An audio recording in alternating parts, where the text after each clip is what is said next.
Thank you.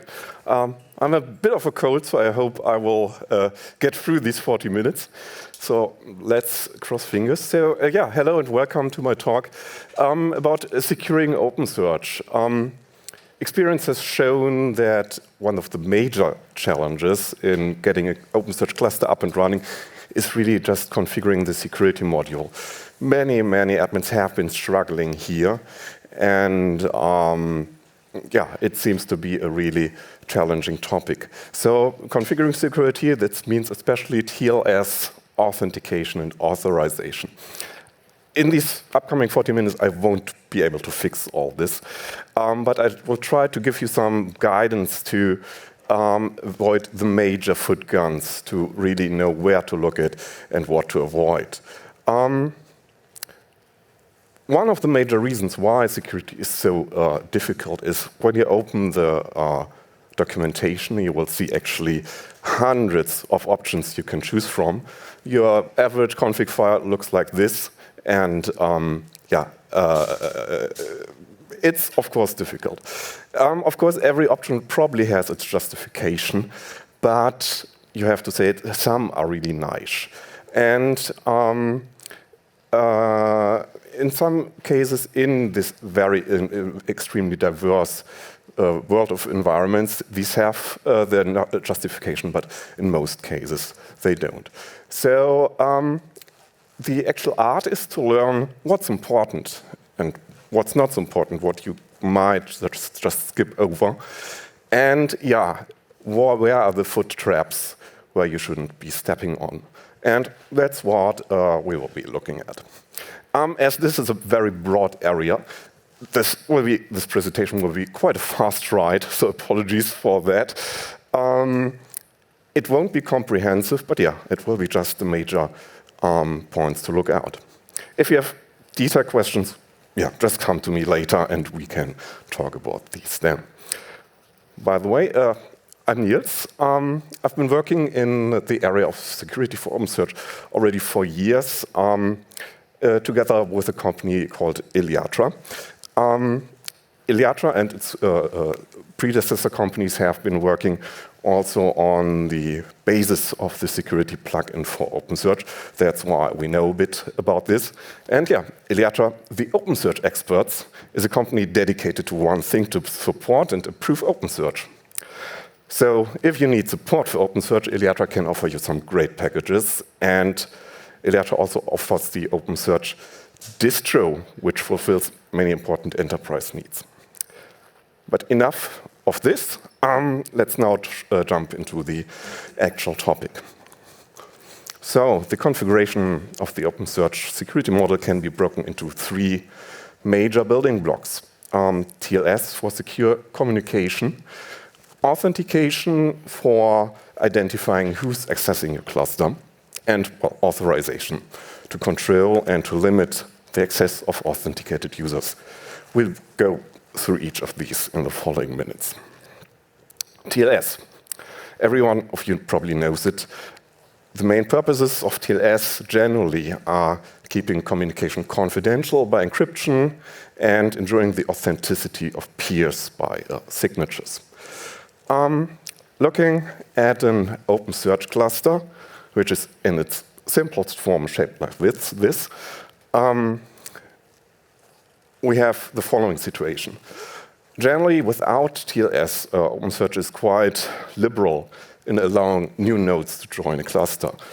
As soon as you can establish a TCP connection and the cluster name matches, a cluster will gladly accept any newly popping up new node into the cluster. This can be very useful, but of course, security-wise, that might be also critical. And TLS helps here to secure this. TLS makes sure that only authorized nodes can join the cluster. However, the challenge here also, setting up TLS can be pretty involved. We will need many certificates and many keys. For this 3-node cluster, in a standard scenario, we need, well, 1, 2, 3, 4, 5, 6, 7 pairs of certificates and private keys. And, well, a 3-node cluster is kind of the minimum. You can imagine if you have more nodes, that will be more stuff. What do we need these certificates for? So first of all, for each node, we need certificates for the internal transport layer communication between the nodes of a cluster. We need certificates and keys for the REST interfaces of the nodes. And we need at least one certificate and key as a client authentication mechanism for the superadmin user. So what tools do we have to help us a bit in creating so many certificates? And yeah, this is kind of an overview of our options. There's the OpenSearch Kubernetes operator, which is on its own a quite cool thing, which helps us in many ways to operate an OpenSearch cluster. And it has also the option of auto-generating TLS certificates, which is cool. However, there's also a trap. By the way, if you see this little warning sign over there, this is the symbol for things to look out for.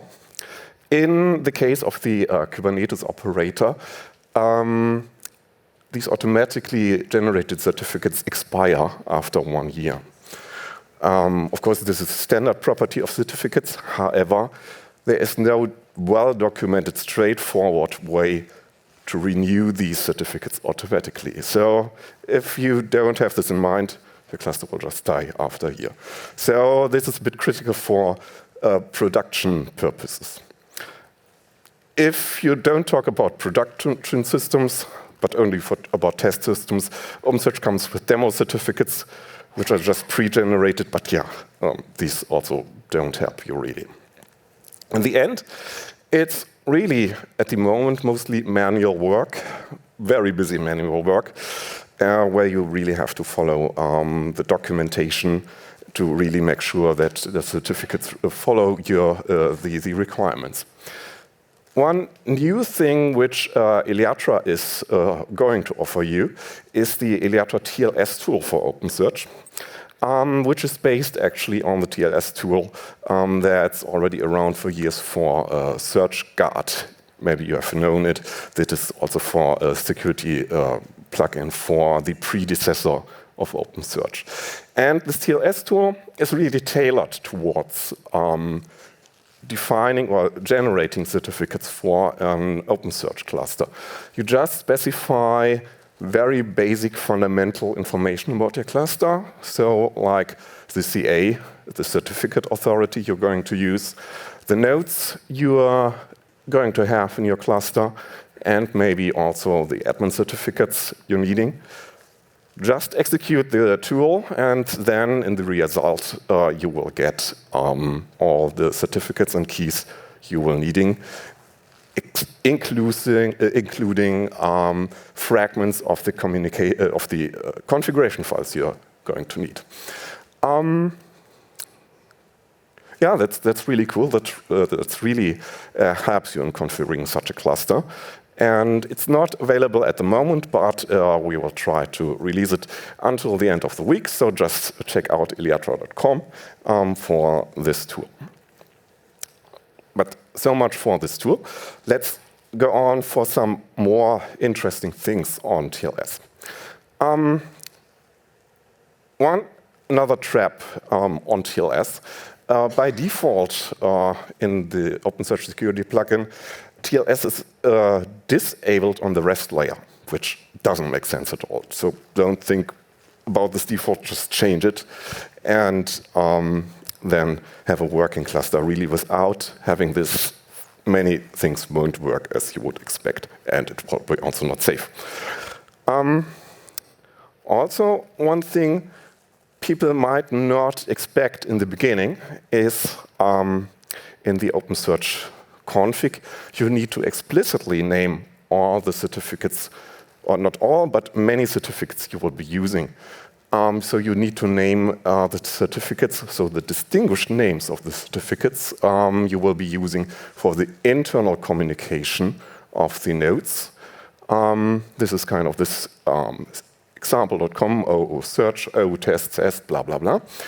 And in addition, you also need to name the distinguished names of all the super admin certificates. This is for security reasons, but well, maybe sometimes not expected, but because usually it's only about trust and not about particular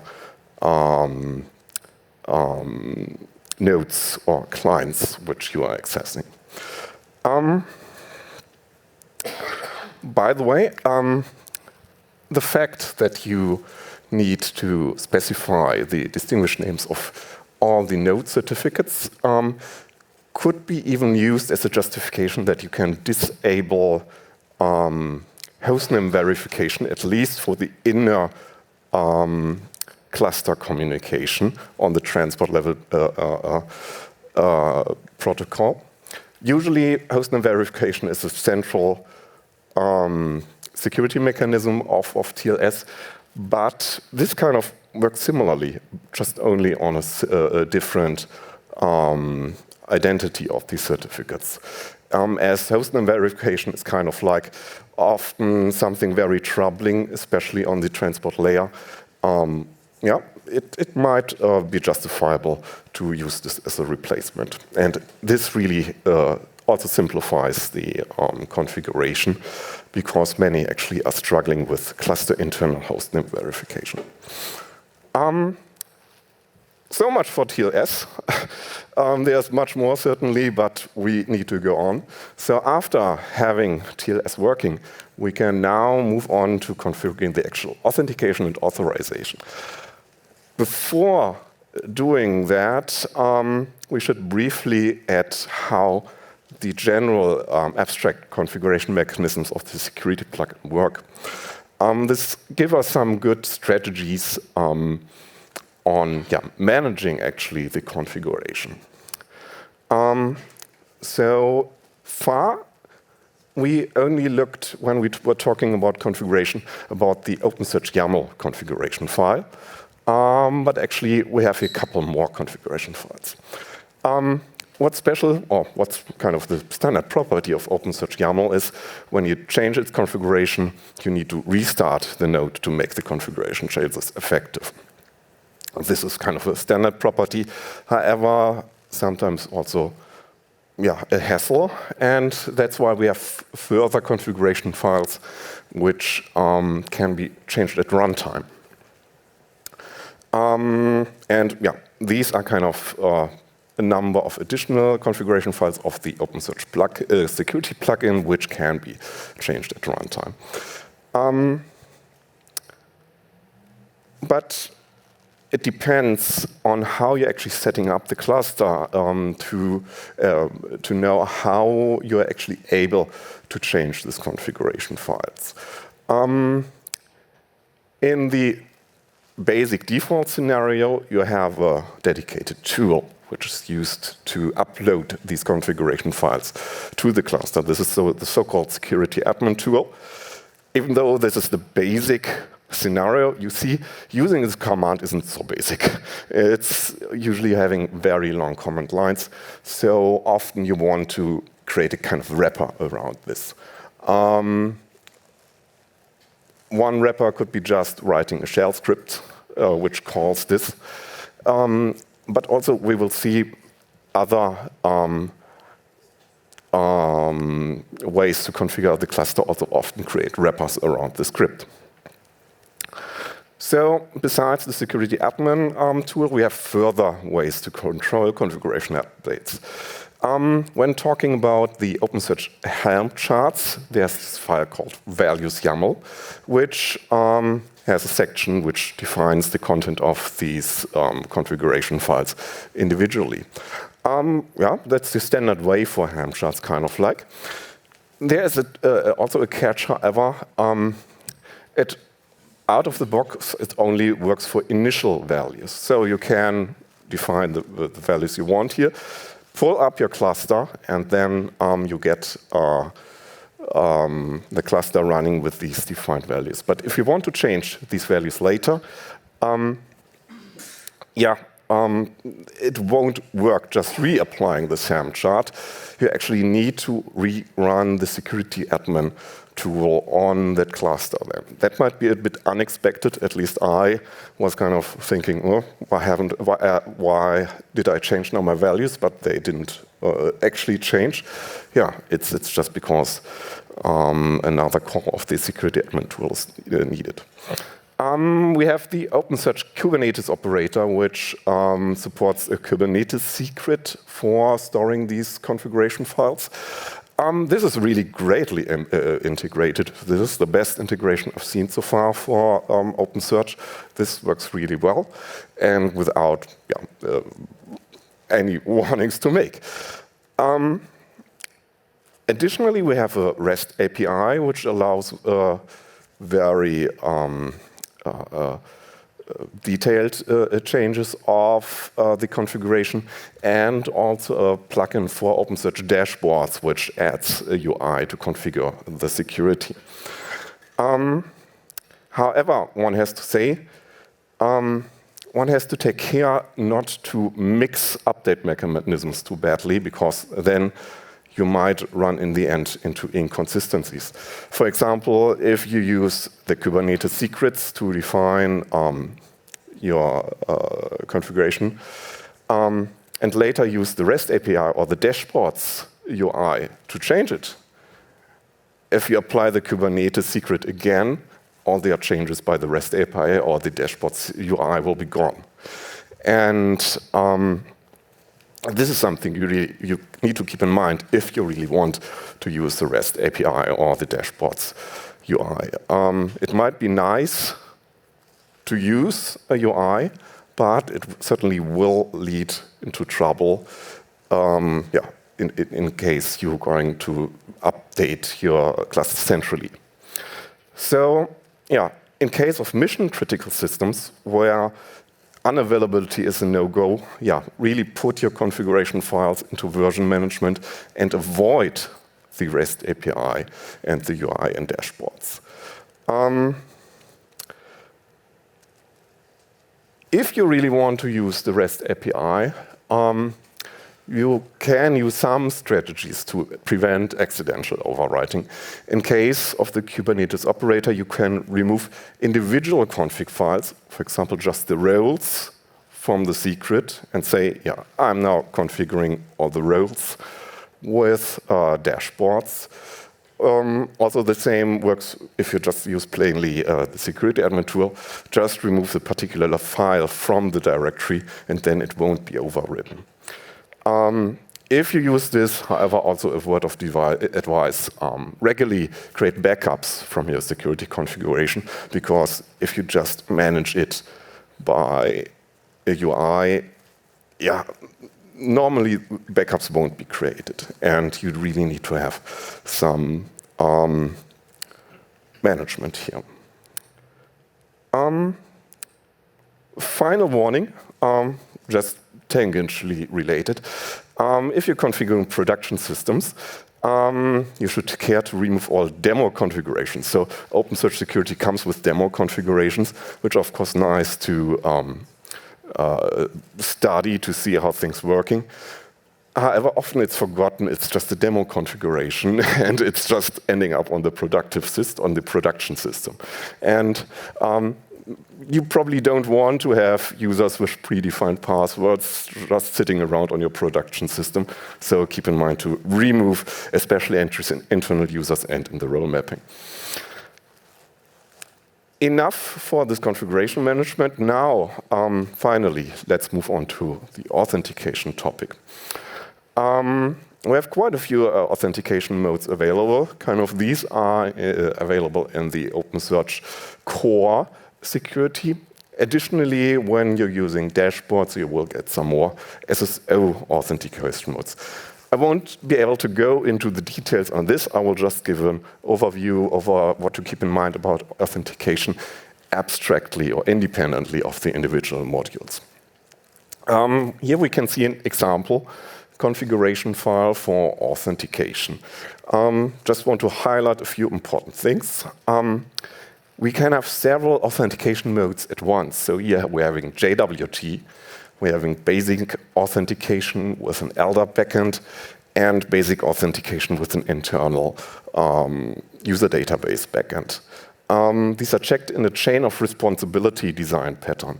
That means we're going through these authentication domains one by one, and the first one who is successful in authenticating a user wins, kind of like. Of course, for this pattern, we need to define an order in which these authentication modules are checked. And yeah, this is done by the equally named attribute. Something which might be not clear upwards, at least for me, is whether this order is actually an ascending number or a descending number, kind of like a priority. It's ascending. So 0 is checked first, 10 is checked last, if 10 is the highest number. Also, just a tip, be sure to have distinct numbers. Doubling up numbers will have funny effects. Final thing about this, if you're going to use basic authentication, the challenge flag is kind of interesting. So you might know basic authentication in a web browser. This gives you this nice pop-up to enter username and password. And without a challenge, you won't have this pop-up. So yeah, if you're using basic authentication, you want to have the challenge flag set to true in exactly one authentication domain. Don't ask me why, but don't set it to true in 2 authentication domains. It won't work as you expect. Yeah, just have it to true at one authentication domain and be sure that it will be the last one in the list. Not any other, just the last one. It's a kind of weird rule, I know. We can talk about the reasons afterwards, but yeah, it will save you hassle doing this. The only reason to have challenge set to false for any basic authentication domain is using SAL for dashboards, but otherwise, yeah, it's really recommendable to have it true, at least for the last one. One more thing to know for applying configuration on authentication. OpenSearch security doesn't provide you lots of checks when trying to apply a new authentication configuration. It does just some basic checks, whether it's a valid YAML file, but still you can upload a very invalid configuration file, which immediately will break your authentication. That's important to keep in mind, because that means on a production system, yeah, test it before uploading it to a production system. Have a test cluster ready where you can test it, and only if you're sure that it's working, upload it on the actual production system. When applying the authentication configuration, be sure to monitor your log files, because when you have some errors or issues inside, this information will only pop up in the log files. By the way, if you're monitoring the log files, look out for the packages listed here. These are the ones which give you the important information. Pardon. Also, one important thing is keep in mind that OpenSearch security caches users. So, for example, when using LDAP as an authentication backend, the security model will query the LDAP backend only once. And if authentication is successful, it will reuse this user information for the next 60 minutes by default. If you want to give a user new roles, for example, in LDAP, yeah, then it won't happen until this cache is expired, which also might be not obvious.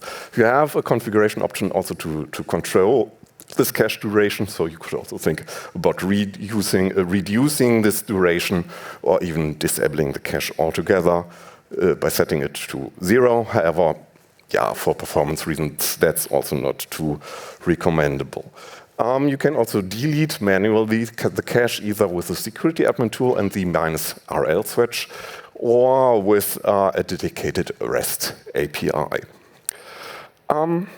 So much for authentication. Now quickly on the final track to the authorization topic. Authorization is kind of by configuration files and by structures, kind of the most complicated topic. So you can see here kind of a diagram of all the concepts we are having here involved. On the left, we can see the backend roles, which are retrieved from an authentication backend.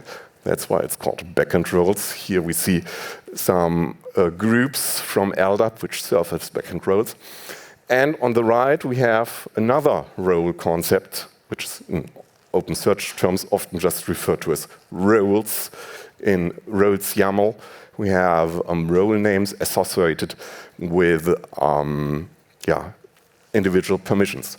However, these are not directly connected, these backend roles and this roles YAML file. You have first to go through role mapping to map backend roles into effective roles. In the easiest way, it's just a mapping from strings to strings. However, this roles mapping is actually quite a Swiss Army knife. You actually can also just map usernames or IP addresses to OpenSearch roles. Even with wildcards, you can provide roles for every user globally in a cluster. Yeah, and in the end, you will get the effective roles, which are then used for actually applying the access control on your cluster. Let's have a look at a very simple example of roles. You can see we have our roles fall into two parts. We have index permissions and cluster permissions. Index permissions always come with an index pattern, so these apply only for a selected set of indices. Cluster permissions are kind of the global permissions. You also could have just called them global permissions. These are independent of indices. So what do I mean when I actually say permission? In the OpenSearch security plugin, a permission is either an identifier of a particular internal OpenSearch action, or it's an action group. Here we see two action groups. We see the action group CRUD and the action group cluster composite operations. There are a few action groups predefined in OpenSearch. You will find these on the documentation websites to just make your life easier. Advise prefer to use these predefined action groups to make your life easier, because they will certainly make your life easier. Just as a comparison, we have the same role here, not using action groups, but just the actual actions. Yeah, it's a bit more complicated, and it will be a hassle to maintain this. Pardon me. Let's have a look at a read-only example. So here we define read-only access to a set of indices. You can see here what's interesting is we have two action groups or two permissions here. We have the read action group, which gives us the permissions on the indices themselves. In addition, we have a cluster permission action group, which gives us access to certain composite operations. We will come a bit later onto that, what this actually means. Comparing this with a read and write example, we see the read action group has changed into CRUD, and the cluster permissions, we lost the RO at the end of the action group. This RO just stands for read only, and now we have the full.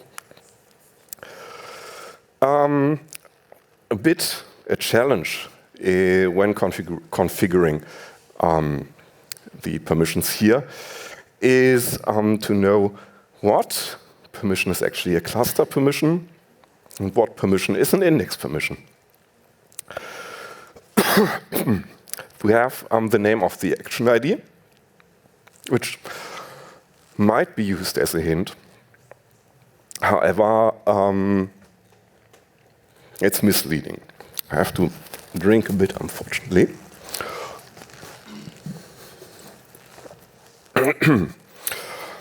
I hope I will get this through. At least my throat will allow me this. But yeah, it's misleading. So you see, both action IDs start with indices, but one is ending up in the cluster of permissions and one is ending up in the indices permissions. That's confusing, but it needs to be this way. You could also add this msearch to the index permissions. Nothing will prevent you from that. You won't get a validation error message. But nothing will happen. It won't have any effect. That's because multi-search, msearch is multi-search, triggers actually additional actions. On the top level, you have a multi-search operation, but it's just creating additional search operations. And these search operations are also just normal search operations. So for actually requiring these multi-search operations, it's just you always need to have 2 levels of permissions. Yeah, as I said before, the action type cannot be told from the action ID, and indices actions are not necessarily index actions. This is important to keep in mind when configuring authorization. Oops, this is a bit misformatted, but yeah, how to tell which is which? Either you just check the docs for the action groups. This will tell you for the action groups at least, which is a cluster permission and which is an index permission. If you want to have it really exactly, you can also just check the code at this link, or, which is also some quite handy mechanism, check the log outputs. We will come back to that. We will come to that very quickly. Just to recap this pattern with the 2-level privileges, that's a pattern you will see very often. So just an example here. You will have msearch and search in this 2-level pattern. The same holds for mget and get. And we have actually quite a few more actions which work this way. So yeah, just keep in mind, this is a standard pattern you will often have to apply when configuring complex actions that you need to have several permissions for one actions. And yeah, just repeating the recommendation, if you use just the action groups, these have them already all included. So yeah, now finally let's come to how to debug permission issues. Yeah, even if you take greatest care in configuring permissions for OpenSearch security, in the end you will end up needing to debug permission issues. And there are several ways to do this. The easiest way, or the most direct way, is just to look at the error message you're getting in the REST interface. One error message looks like this. And yeah, you will have here the action ID, you will have the username, and have the backend roles, which are medium helpful in debugging these issues. Also, a funny case is this: no permissions for square brackets. Yeah, not too helpful. But yeah, there are other ways we can also use for debugging permission issues. Often cited are the audit logs. This is here a shortened example for an audit log record. In reality, it will be kind of 10 times as long. And we can see here we actually don't have so much more information. So audit logs aren't really much more helpful than the error messages. What is actually more helpful is the OpenSearch logs themselves. So I would really, really recommend to check these logs. Watch out, for example, for the privileged evaluator logs of this form, which first of all, has the information no index level per match. And this tells you, we talk about an index permission here. There's also the information a cluster level action, which will tell you that you would need to define a cluster permission.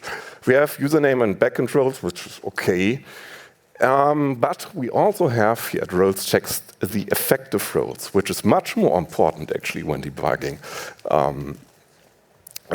authorization issues, because this tells you whether the role mapping worked correctly, and you can also directly check the roles YAML file. So yeah, use these logs. Also remember the no permissions for square brackets error message. In the logs you would see this, that I actually tried to access a protected index. So yeah, check the logs. It will be much more helpful than the error messages themselves. By default, the logs which we've been seeing are visible in the OpenSearch logs. So these are logged in the default configuration. If you have disabled these default configuration logs, you can enable these, by the way, with this REST call. The cool thing about OpenSearch that you can change the log levels during runtime with a REST API. And if you're really fancy, yeah, maybe create a data prepper integration on these particular logs and log all your error messages to a separate logging cluster and have a great dashboards integration to manage all your privilege issues. But yeah, that was quite a rush. Let's come to an end here. So we've seen many parts of the security configuration rush by, but it's were only really some essentials. But there's so much more. And just an overview of what's potentially more. So there are many expert-level configuration options, really many expert-level configuration options. Non-comprehensive list is listed here. But as a word of caution, yeah, really only use expert-level configuration options if you studied them well. Usually in 90% of the cases you won't need them, and you also will be more happy if you won't need them. Some more interesting topics are configuration options I like do not fail and forbidden. I also didn't touch DLS FLS today, which also has interesting implications.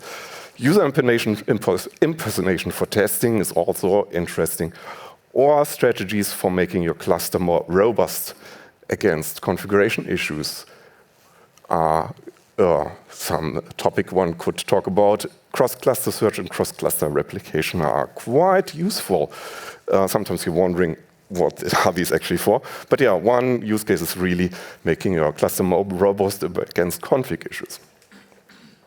But yeah, we won't talk about these in this session, but if you want, we could talk about it afterwards. Just come up to me. And this is it. So thank you very much for your attention. I hope it was a bit helpful. Thank you so much. Thank you very much for your presentation. Maybe somebody has questions. We have time for 1 or 2 questions. So who has very interesting question for our speaker about security? Maybe somebody right now making more secure OpenSearch and somebody wants to ask questions. Okay, no question. Maybe I will ask you, what is the common problem for all people that you met? What's the most common things they forget about with OpenSearch? Forget about? Yeah.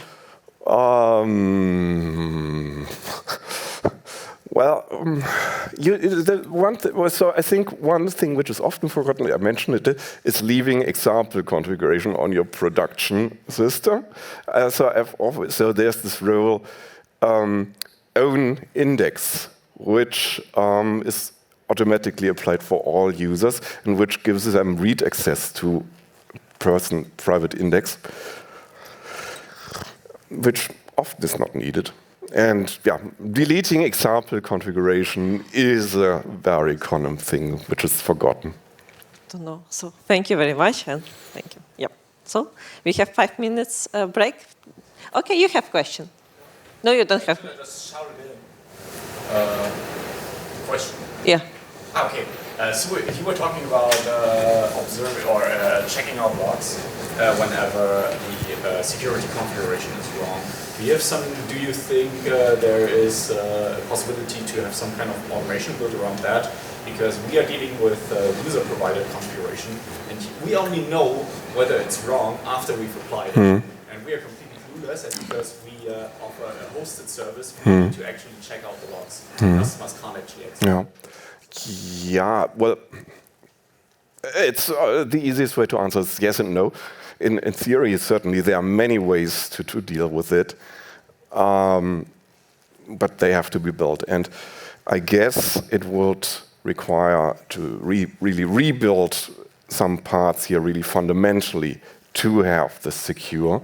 But I totally agree, this is kind of a very big shortcoming of what we have at the moment, where one might think about rebuilding it, but it will be kind of a challenge to do it.